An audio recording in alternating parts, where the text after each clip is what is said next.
有时候，你会不会觉得，那个被称作神圣的地方，其实离我们很远？你可能也曾走进过一座古老的寺院，那里有很高很高的门槛，你需要费力地跨过去。院子里弥漫着檀香的味道，混合着陈旧木头的气息，还有一点点灰尘在透过屋顶缝隙洒下的光柱里飞舞。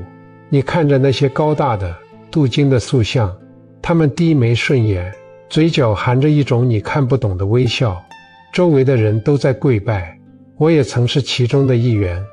我们把额头贴在冰冷的蒲团上，心里念着自己的名字，念着家人的名字，然后是一长串的愿望，愿身体健康，愿财富增长，愿那个让我们心烦意乱的人消失，愿所有不如意的事情都能在这一炷香烧完之后烟消云散。可是当你起身拍拍膝盖上的灰尘，走出那扇朱红色的大门，重新回到喧嚣的街道上，回到车水马龙里，回到那个甚至有点乱糟糟的家里时，你有没有一种突然的落差感？你会发现心里的那份焦虑并没有真的被留在那尊佛像前，它像影子一样粘在你的鞋底，跟着你回了家。这时候一个很安静的问题可能会浮现在你心里，如果佛真的只住在那个金碧辉煌的庙堂里，那当我们离开时，谁来安放我们这颗时刻躁动不安的心？这是一个关于寻找的故事，或者说这是一段关于回家的路。只是这个家不是钢筋水泥的房子，而是我们那个久违了的清澈的自己。以前我也总觉得修行是一件很隆重的事情，它似乎需要某种特定的仪式，需要换上素色的衣服，需要去深山老林，需要盘起双腿忍受酸痛，直到双腿麻木。我觉得佛法是一种高深莫测的学问，藏在那些晦涩难懂的经文里，藏在老僧人的眉毛里。我像个迷路的孩子，到处去敲门，问每一个开门的人，你能给我一点宁静吗？你能告诉我怎么才能不痛苦吗？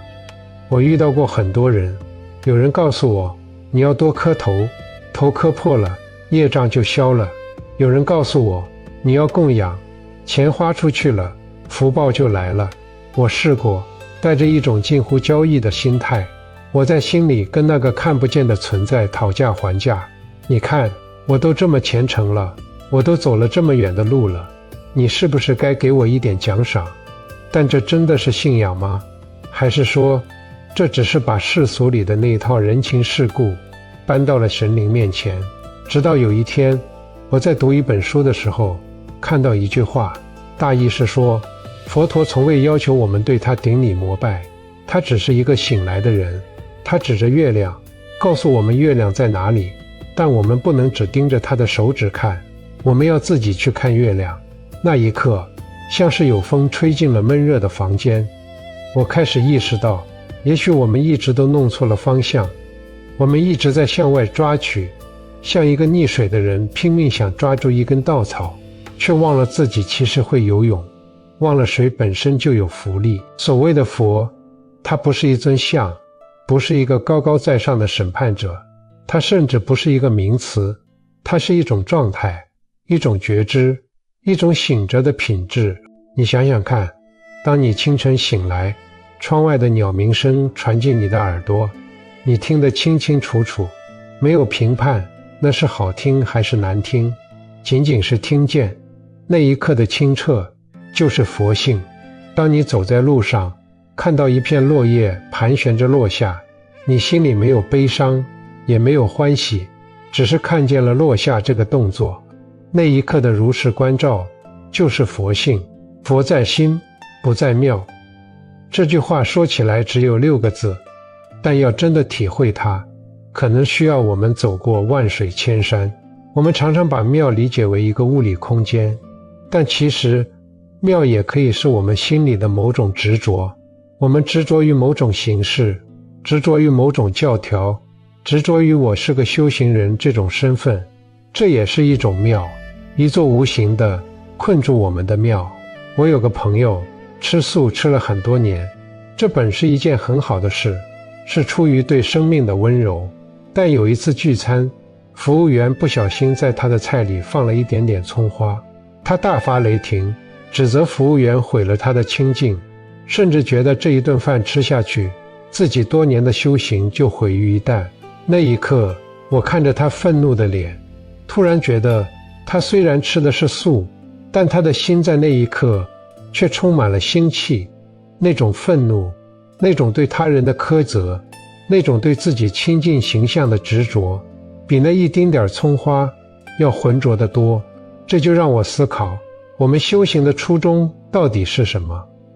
是为了持守一个戒律的外壳，还是为了培养一颗柔软慈悲的心？如果吃素是为了慈悲，那么当服务员犯错时，宽容的一笑，是不是比严厉的指责更接近慈悲？如果我们因为坚守规矩而伤害了人，那这个规矩是不是变成了一堵墙，把我们和众生隔绝开了？真正的戒律不是一种束缚，而是一种保护。它保护我们不被过度的欲望带走，不被无名的怒火烧伤。选择阶段性吃素，或者选择某种生活方式，应该是自然而然的，就像水流过河床，是因为心底里升起了一种对万物的不忍。这种不忍，不是怕下地狱，不是怕因果报应的惩罚，而是当你看着盘子里的肉，联想到它曾经也是一个鲜活的生命，有着恐惧和疼痛，你的喉咙自然会发紧，你自然会选择放下筷子。这源于爱，而不是源于恐惧。源于恐惧的修行是脆弱的，它让你变得战战兢兢；源于爱的修行是充满力量的，它让你变得宽阔而包容。我们生活在这个红尘里，说实话，很难做到完全的清净。你会有欲望，我也一样。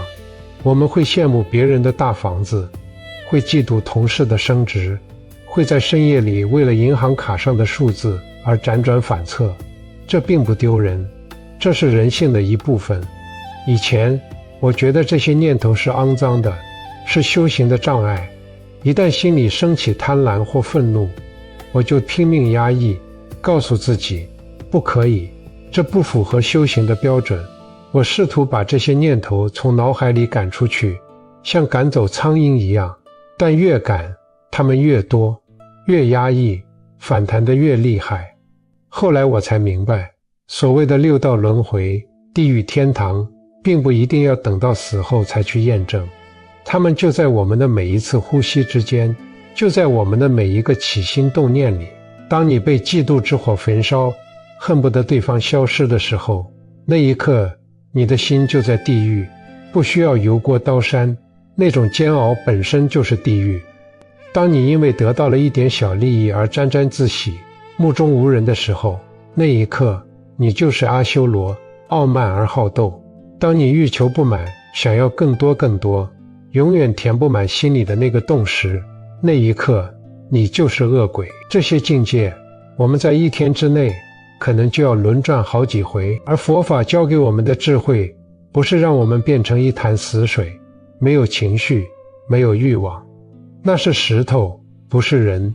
真正的智慧是当欲望升起的时候，你看见了它。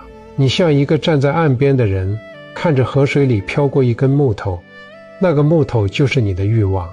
你知道它在那里，你承认它的存在，但你不需要跳进河里去抓住它，也不需要扔石头去砸它，你只是看着它流过来，然后流过去。这就是不着相。我有贪嗔痴，是的，我承认，但我不再认同他们是我。我不再说我很愤怒，而是说此刻愤怒这种情绪正在流经我。哪怕只是这样一个小小的语言转换，你会发现你和那个情绪之间拉开了一点点距离，那一点点距离就是自由的空间，那一点点缝隙就是光照进来的地方。